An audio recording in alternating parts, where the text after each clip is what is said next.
what if a war wasn't just fought with missiles and tanks, but with, payment systems and barrels of oil? We're going to dive into how the fictional 2026 Iran war, it was devastating, but its most lasting impact wasn't actually on the battlefield. It was more like a violent catalyst, something that dramatically sped up a global economic power shift that was already quietly happening in the background. And just to set the stage, get this. Before a single shot was even fired, this was the reality. The BRICS Plus nations, which had expanded to include major energy producers, already controlled a staggering 41% of the world's economic output. So they weren't some future threat to the old order, they were a present-day powerhouse ready to go. So okay, how did they get to this point? Well, this was not a sudden move. For years, the BRICS nations were methodically, quietly laying the groundwork. They were building the actual tools to create a financial system that could operate completely on its own, totally independent of the West. And this timeline, it shows a very deliberate step-by-step process, right? First, they got bigger, bringing in energy giants like Saudi Arabia and the UAE. Then, they tested the plumbing, so to speak, with something called BRICS Pay. After that, they created a whole new form of money called the unit. And all the while, they were quietly stockpiling thousands and thousands of tons of physical gold to back the whole thing up. So what exactly is BRICS Pay? Well, the crucial thing to understand is its decentralized design. See, unlike the SWIFT system, which has a central hub, BRICS Pay is a peer-to-peer network. And that means it's incredibly resilient. There is no single off switch that an outside power can just decide to flip. It was literally built for a world of sanctions and financial warfare. Okay, so if you're going to trade on this new system, you need a new kind of money. Enter the unit. Now, this is not a currency you'd have in your pocket. Think of it more like a special trading token, designed just for nations to let them trade massive amounts of goods with each other without ever having to touch a single US dollar. And the genius of the unit really lies in its design. Check this out. 40% of it is backed by physical gold. That gives it real, tangible value that doesn't depend on any single government's promises. The other 60% is a basket of currencies. But, and this is key, they're all equally weighted. This was the secret sauce to getting everyone on board, because it meant China couldn't just dominate the system. It's this perfect blend of hard asset stability and political consensus. And then, all of this careful financial engineering was suddenly put to the ultimate stress test. Those long simmering tensions in the Middle East, they finally and violently boiled over.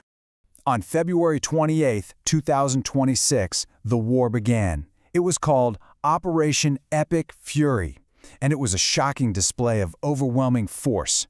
A massive aerial assault designed to decapitate the Iranian regime right from the skies. Just look at these numbers. They paint a really grim picture.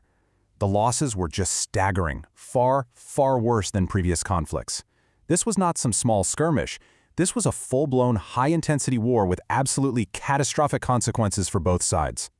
But you know what? Iran's most powerful response wasn't a missile. It was economic, and it targeted the absolute jugular vein of the entire global energy system. 20 million barrels of oil every single day. That's the lifeblood of the global economy, and it all passes through one single, narrow strait. And suddenly, that strait had a new and very hostile gatekeeper. So what Iran did was implement what experts called a soft blockade. They didn't shut down the strait completely. That would have triggered a massive military response from the whole world. No. Instead, they did something smarter. They selectively allowed friendly ships to pass. And here's the kicker. They did something revolutionary. They started collecting transit tolls in Chinese Yuan. This was a direct assault on the petrodollar system that has dominated energy trade for 50 years. And the effect on the markets? Oh, it was instantaneous and brutal. Just look at this chart. Look at the dramatic jump in the price per barrel. In just 2 months, the price of oil skyrocketed from around $80 to over $120. That sent a massive stagflationary shockwave, that's high inflation combined with a stalling economy, through the entire world. And this wasn't just an oil crisis. Now, it was an everything crisis. The LNG we need for electricity, the urea and sulfur needed for fertilizer, which means food. Everything that moved through that strait just got stuck. Supply chains didn't just bend, they literally fractured. So this crisis, it forced every nation on Earth to show its hand, to choose a side. And in doing so, it revealed that the BRICS bloc, this supposed united front, was anything but. The cracks started to show. And you can see two distinct camps started to emerge.